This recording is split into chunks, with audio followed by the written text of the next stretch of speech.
तूच बघ आता काय ते. होय असं बोलले तुम्हाला? हो ठीक आहे मी बोलतो. काय रे बंड्या, हा तुझ्या वशिल्यानं इथे नोकरीला लागलाय? होय माझ्या. अरे हा असला कामचुकार माणूस साफसफाईच्या कामासाठी इथे लावलायस?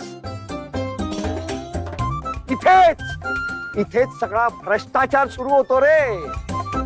हा एक प्रकारचा भ्रष्टाचार आहे.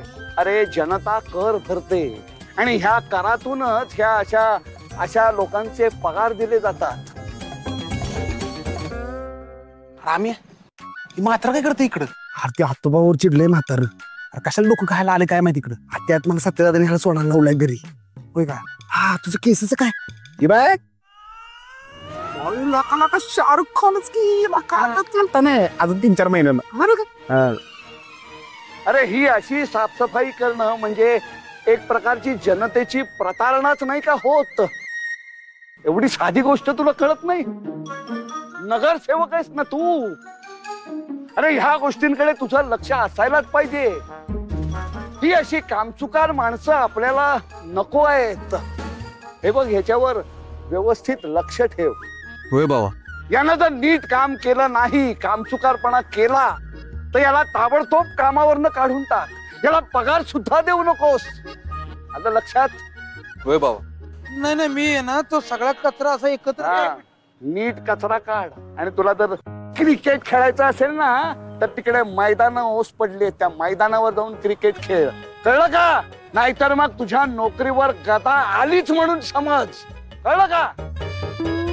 गदा गदा मेहनत म्हणायचं असेल त्यांना.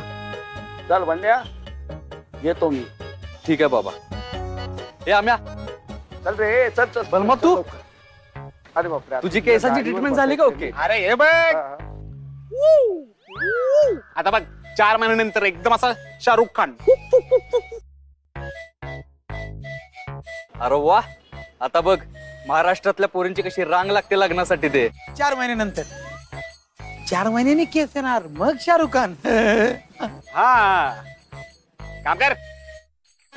बरं एक काम कर, आम्हाला ठेव आणि तू त्याला सोडून ये बाबांना. डोकं लय खाते. जा तू जा. आम्ही तू थांब. बलमा जातोय. बाबा हा बलमा सोडेल तुम्हाला. मी सोडतो ना.